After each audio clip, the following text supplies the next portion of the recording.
Barangay Rated SPG, striktong patnubay at gabay ng magulang.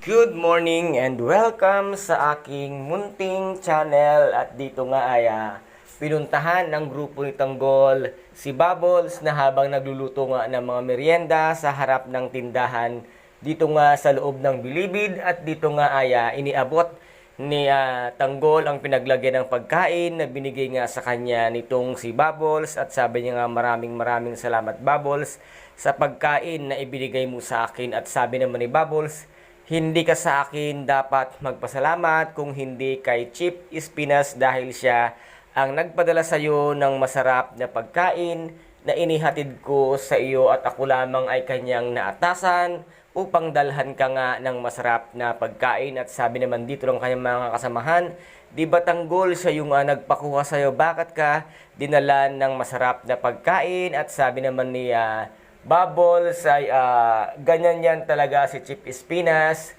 ay mabait yan, nagsisiga-sigaan lang yan dito pero mabait yan para makita at malaman ninyo kung saan kayo dapat at kung kanino kayo dapat matakot dahil si Chip Espinas ay walang sinasanto. At dito pag ikaw ay nagyabang ng nagyabang ay meron kang kalalagyan dito kung kaya't kayo ay magtino kayo at magpakabait kayo. Ngunit sabi naman dito ng isang kasama ni Tanggol ay talaga mabait kami. Kami lang ay mga snatcher ng Quiapo. Ngunit sabi ni Bubbles, anong snatcher? Marami akong alam at balita tungkol nga sa mga kaso ninyo. Kaya nga nakarating at umabot na kayo dito nga sa Bilibid na kung saan nga ay may mga tao kayong pinatay. Marami kayong mga pinatay.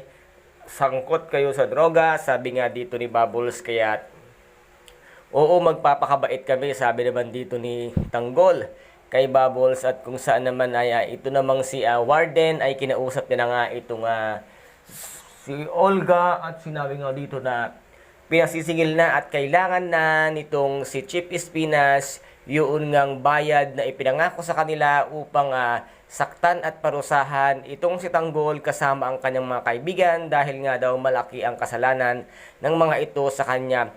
At sabi naman ni Olga ay bakit hindi makapaghintay yang si Chip Espinas? Akala mo naman ay tatakbuhan ko kayo sa halagang ipinangako ko sa inyo para lamang pahirapan nyo si Tanggol. Ngunit kailangan ko rin syempre ng prueba na kung talagang pinahirapan nyo nga ba si Tanggol. Kaya't ipapasa nga nitong si Warden ang video na kung saan ay ang kuha kung paano nga pinahirapan ni Chip Espinas ito ngang si Tanggol sa loob ng kulungan. Kung kaya't sabi nga dito ni Olga, maya-maya lamang ay isend ko na sa inyong mga account ang pera na ipinangako ko sa inyo. Basta't gusto ko, wag nyo siyang basta sasaktan. Pag sinabi ko ay ako ang masusunod at ako mismo ang kikitil sa buhay nga ni Tanggol. Wala kang kalam-alam sa mangyayari sa loob ng Bilibid, Olga, dahil iyang si Tanggol ang siya ang magiging hitman ng Bilibid na kung saan ay siya pa ang unang kikitil ng iyong buhay. At ito po ang ating pakasubaybayan dito nga sa tinaguriang ang pambansang teleserye FPJ ang Batang Quiapo. At kung nagustuhan po ninyo ang aking video for today, pakisubscribe na lamang po ng aking channel, paki-like and share din po para maging update kayo sa lahat ng gagawin kong video. Maraming salamat, ingat, God bless and bye-bye!